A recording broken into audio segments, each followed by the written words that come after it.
To see what Steph Curry can do when he's just in the process of trying to get himself back into it. That's not bad, even if he stopped right there. Do you think, CC, that we've seen the Warriors at their absolute best yet?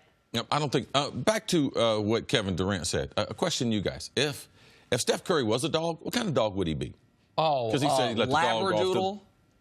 What kind of dog? He'd be a nice dog, right? Some kind of a poodle. I thought you really wanted an actual dog name. I apologize. Go ahead, as you were. No problem. I just thought that was okay. Yeah, me and being a dog lover. Oh yeah, you being a dog lover, absolutely. Let the dog off the leash. Steph Curry, what he brings to Golden State, you can't speak about it just one thing, because what he does for Draymond, what he does for Clay, the lack of pressure on Kevin Durant, where he's able to thrive. But the question is, have we seen their best? No, absolutely. It's impossible to see their best, for one, because Steph wasn't there for part of the series, and they haven't been challenged. This last series, Utah was out two-thirds of New Orleans. New Orleans, without two-thirds of oh, excuse me. You're okay. fine. Golden State, they haven't been challenged because of the lack of professional. The Spurs don't have their team. Right. Well, both the guys, the point, I know exactly where you're going. I got you. Both these guys are teams were without one of their two best players. Yes. Kawhi Leonard's out in round one. Couldn't get the numbers together. I got you. Absolutely. Two out of three. I got you. Yeah. DeMarcus Cousins out in round two. And these were series where the Warriors were overwhelming favorites going into each of them. And so what we saw them, in my opinion, at their best in moments. The couple times these games are close at halftime, except for game three, what did we see? The Warriors come out in the third quarter blitz and beat the brakes off you. They started the third quarter last night 25-4. Like they have now played 92 games this year. Mm-hmm.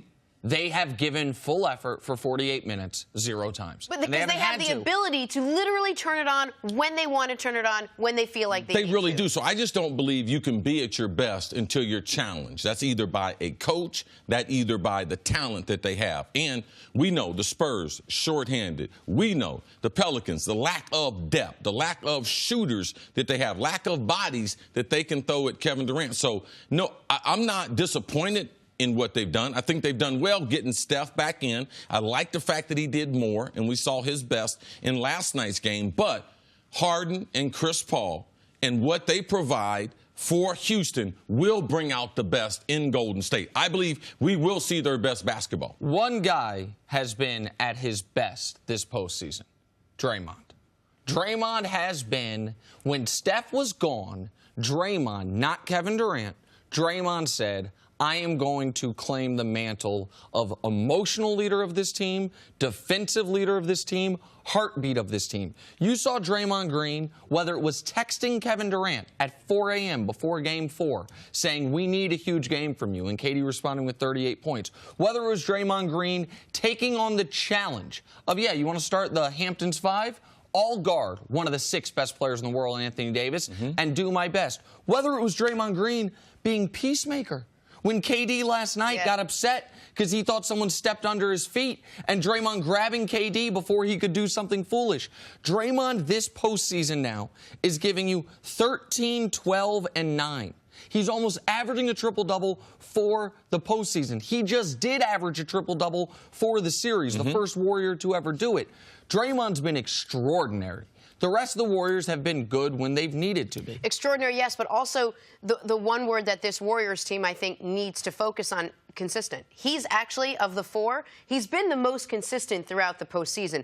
Not too high, not too low, on both sides of the ball. And I think if we're going to look at one player of the 4 to be the guy that was going to hold everybody together, it certainly wasn't going to be Draymond Green. No, but that's what makes him really special, Jenna. And you're right about that. When you talk about consistency based on Draymond's emotion and everything, you're not going to look at KD, Steph, and Clay and be like, wow, the most consistent guy is going to be Draymond. But let's talk about the Pelicans just for a second, because we saw what happened in Game 5. And the narrative with regards to Boogie Cousins has changed a lot over the course of the season. First it was, oh, they'll never win without Boogie. Then it was, hey, they don't need Boogie. Anthony Davis is doing enough on his own to carry this team. Then you saw what happened in this game. I wonder if that has changed at all, and now we're thinking maybe this team does need Boogie Cousins. I think it has changed when you look at the firepower that they have in the Western Conference, and I believe a lot of it will be based on their superstar. and you saw him demand Boogie Cousins. After the game, people talked to Anthony, what do you think about Boogie Cousins? Man, we need Boogie Cousins. So to me, sign Boogie Cousins to a short-term deal. Sign him to a 2-year deal. The reason why, your superstar wants him there, but then the pressure goes on to the coach, Alvin Gentry. I need you to continue playing at the pace that you played at after Boogie. Now, see if we can get the same type of results from the Twin Towers, but Gentry's got the responsibility. They have to keep playing at that pace because that pace which made them formidable in the Western Conference. And you, at the very least, have to be able to toggle the pace up and down. If you can't play at quite that pace when Boogie's on the court, you have to have your team conditioned so when Boogie is off the court for 12 or 14 minutes a game, you can go right back to the pace. That's tough. That's a tough coaching job, but I think Gentry is up for it. I do not think you can let one of the 12 best players in the league walk away and get nothing in return. I just don't. I think you have to re-sign Boogie. Now, if it doesn't work, if you don't look as good, then he becomes a trade chip unless he is just doesn't recover from his injury whatsoever. You have to bring him back to see if it can work, and if not, so you can get something in return. I feel like they've got to re-sign him. All right, the table is set for the Western Conference Finals. It is the Warriors. It is the Rockets. It is as predicted. Thanks for watching. Subscribe here to get the latest from the show. Also, be sure to check out more of the best clips from First Things First, or go watch a few segments from our other shows on FS1.